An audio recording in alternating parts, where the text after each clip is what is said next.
कितनी सेक्शंस होंगे? That is 4 section, section A, section B, section C and section D.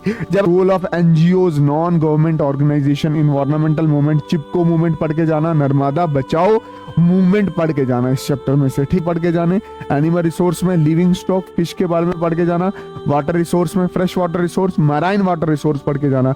मिल रहे हैं, सीधा जाओ, वन शॉट खोलो, आपको सारे इंपॉर्टेंट टॉपिक मिल जाएंगे। बाकी मिलते हैं किसी और नई वीडियो में, तब तक के लिए अल्लाह हाफिज। हाय एवरीवन, अस्सलाम वालेकुम रहमतुल्लाहि बरकातहू। नमस्ते, सत श्री अकाल, के हालत वाडा सब बढ़िया? हाँ बढ़िया सर आप ईवीएस हमें धड़ाधड़ पढ़ा रहे हो, बट हमें ईवीएस के इंपॉर्टेंट क्वेश्चन नहीं बता रहे हो। सर हमें आप ईवीएस का क्वेश्चन पेपर नहीं बता रहे हो। तो मेरी जान, class 11th EVS paper is here, tension लेने वाली कोई बात नहीं है। अगर आप ये वीडियो नहीं भी देखोगे तो कोई मसला नहीं है, बट मुझे पता है कि आप सबने देखना है, क्योंकि आपने पूरे साल तो ईवीएस पढ़ी नहीं है। तो मेरी जान, class 11th EVS paper is here. हालांकि मैंने पूरी ईवीएस क्लास 11th की आपको पढ़ा के रखी है सर। अभी तो 7 चैप्टर ही अपलोड हुए हैं, 8 ही अपलोड होंगे, तो मेरी जान वो अपलोड हो जाएंगे, डोंट वरी अबाउट इट। 28 को आपका पेपर है, तो जब आपको क्वेश्चन पेपर मिलेगा तो वहां पे होंगे तकरीबन कितनी sections? Oh no, not like this. कितनी सेक्शंस होंगे? That is 4 section, section A, section B, section C and section D. जब आप सेक्शन ए की बात करोगे वहां पे मल्टीपल चॉइस क्वेश्चन होंगे या शॉर्ट क्वेश्चन होंगे, जिसमें आंसर आपने एक वर्ड में देना। ऐसे 8 क्वेश्चन होंगे, 8 into 1 that is 8। Section B में 10 सवाल होंगे, हर सवाल 2 नंबर का, 20। सेक्शन सी में 9 सवाल होंगे, हर सवाल 3 नंबर का, 27। सेक्शन डी में 3 सवाल होंगे, हर सवाल 5 नंबर का, इंटू 15। और इसमें क्या होगा, जब कभी भी कोई क्वेश्चन दिया होगा उसके साथ उसका आर में भी क्वेश्चन दिया होगा, या तो ये कर ले या तो ये कर ले। आपको 3 ऐसे सवाल होंगे जिनमें ऑप्शन दिया होगा। अगर आप 8, 20, 27 और 15 को सम करो तो टोटल नंबर बनते हैं 70। तो इस बार भी आपने ईवीएस में से 70 नंबर लाना है। Class 11th environmental science, prepared by Wajahid sir.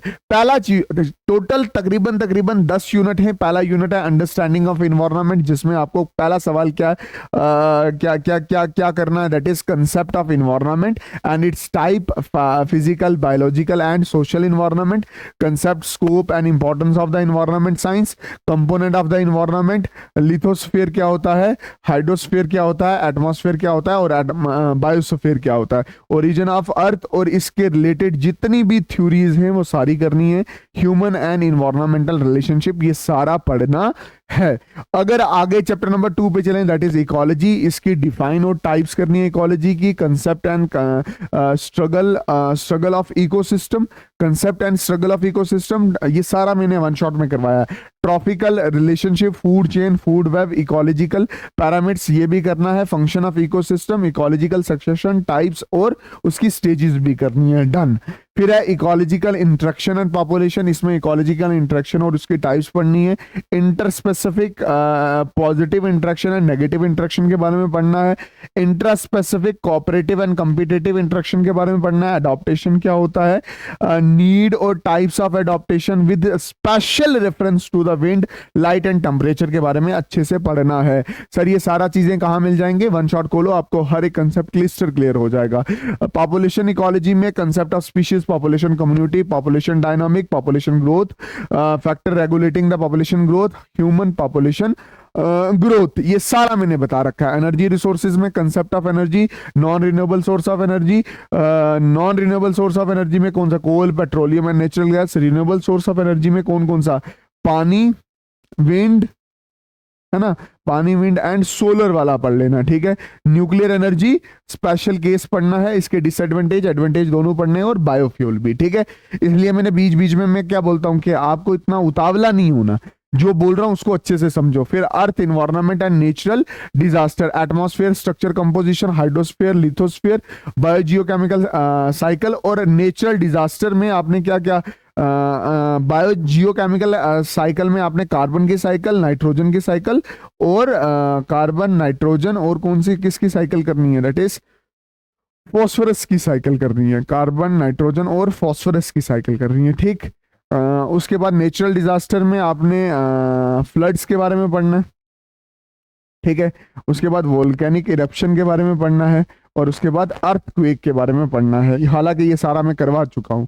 Environmental education and awareness, concept and need of environmental education, formal informal means of environmental education, mode of environmental awareness, role of NGOs, non government organisation, environmental movement, Chipko movement पढ़ के जाना, नर्मदा बचाओ movement पढ़ के जाना इस chapter में से, ठीक है। फिर उसके बाद है इन्वायरमेंटल अर्थ में कंसेप्ट इन्वायरमेंटल हेल्थ है। ये इन्वायरमेंटल हेल्थ में आपने क्या करना है, that is concept of health and disease. Water borne disease पढ़नी है, मैं वन शॉट बना चुका हूं इस पे, कौन कौन सी वाटर बोर्न डिजीज करनी है वो बताया रखी है। एयर बोर्न डिजीज करनी है, सॉइल बोर्न डिजीज करनी है, दो डिजीज है। ऑक्यूपेशनल डिजीज करनी है। अगर किसी बच्चे को नहीं समझ आ रहा, वन शॉट में करवा चुका हूं, वो जाके देख लो, ठीक है।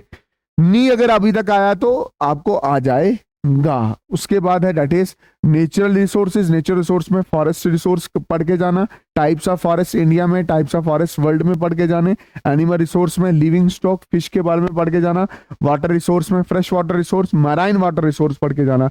मिनरल रिसोर्सेज के बारे में पढ़ के जाना, और मेडिसिनल प्लांट जम्मू कश्मीर में कितने हैं वो सारे पढ़ के जाने हैं। Managing agriculture, concept of traditional and modern agriculture, green revolution पढ़ के जाना, व्हाइट रेवोल्यूशन पढ़ के जाना। पेस्टिसाइड्स एंड फर्टिलाइजर्स के बारे में पढ़ना है।